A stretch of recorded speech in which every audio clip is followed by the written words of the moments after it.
Então, meus amados, falando sobre a comunhão com Ele, a certeza de entender se nós temos comunhão com Ele,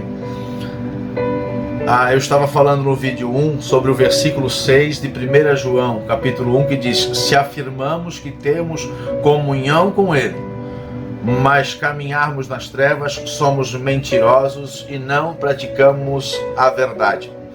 Quando Deus criou a luz, a terra ela era envolvida por trevas.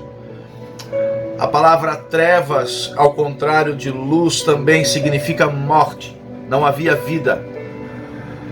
E Deus disse: haja luz. E houve luz, houve vida sobre a terra. A partir da vida que Deus colocou na terra, Ele começou a trazer à existência todas as outras coisas. Só que quando Deus disse e viu que a luz era boa, Ele disse: haja separação. Haja separação entre a luz e as trevas. A morte fica de um lado e a vida, que é a santidade, que é aquilo que Deus é, que o próprio Cristo é, ficou separado da morte. Então, se nós temos comunhão com Cristo, nós temos que entender que nós precisamos ser luz, assim como Cristo é luz. Simples assim.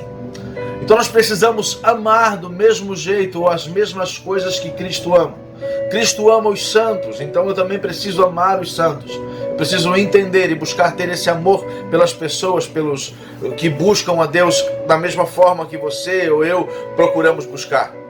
Deus também amou os pecadores, Jesus também ama os pecadores, então é necessário que eu e você também tenhamos essa compaixão, esse amor, esse desejo pelas pessoas que ainda não entenderam, que ainda não conseguiram desenvolver dentro delas a fé necessária para seguir a Cristo, para se tornar um cristão, um pequeno Cristo, alguém que contém a identidade de Cristo dentro de si.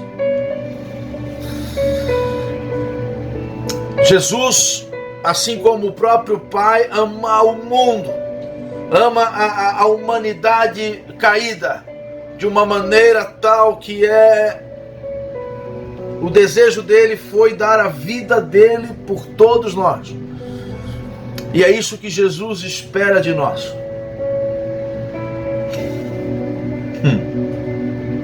Aleluia. Jesus, ele tem um desejo pela glória de Deus. A palavra glória, um dos sinônimos das explicações para a palavra glória, está no grego como doxa, que significa opinião. Jesus, ele sempre falou que ele faz, ou ele fazia, ou está fazendo aquilo que o Pai determinou para ele fazer. Então a glória de Deus também tem aquela nuvem no deserto que dava a direção pelo caminho, que direção os hebreus deviam tomar no deserto. Conforme a nuvem andava e a direção que ela tomava, os hebreus andavam na mesma direção. E essa nuvem se chama nuvem de glória. Deixa eu desligar aqui. Nuvem de glória, nuvem que dá a direção, nuvem que comandava, que guiava, que levava as pessoas pelo caminho.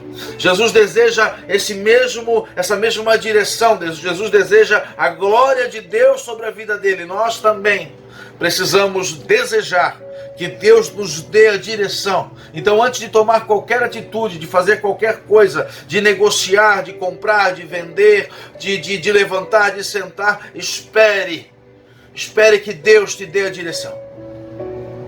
Vá em busca dele primeiro, antes de tudo, antes de qualquer coisa. Te tranca no teu quarto em secreto, que o teu Deus em secreto vai te responder.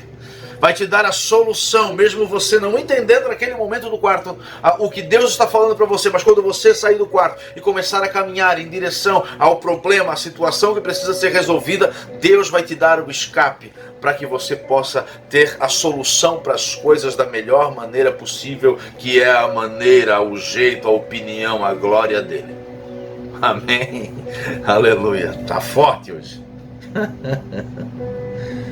Ele deseja expelir o pecado, arrancar o pecado de todo mundo. João Batista chega e diz: eis aí o Cordeiro de Deus que tira o pecado do mundo. Foi para isso que Jesus veio, para arrancar os pecados que nós cometemos, que vamos cometer. Todo o pecado do mundo Jesus deseja. Eis que nós lutamos pela mesma bandeira. Estamos todos os dias percebendo pecados em nós, percebendo pecado nas coisas, e a nossa luta é essa: arrancar o pecado, nos tornarmos cada vez mais e mais santos, para sermos santos como é santo o nosso Deus, e voltarmos à origem. E ficamos por aqui. Tem muito conteúdo, mas eu vou ficar por aqui. Deus abençoe. Deus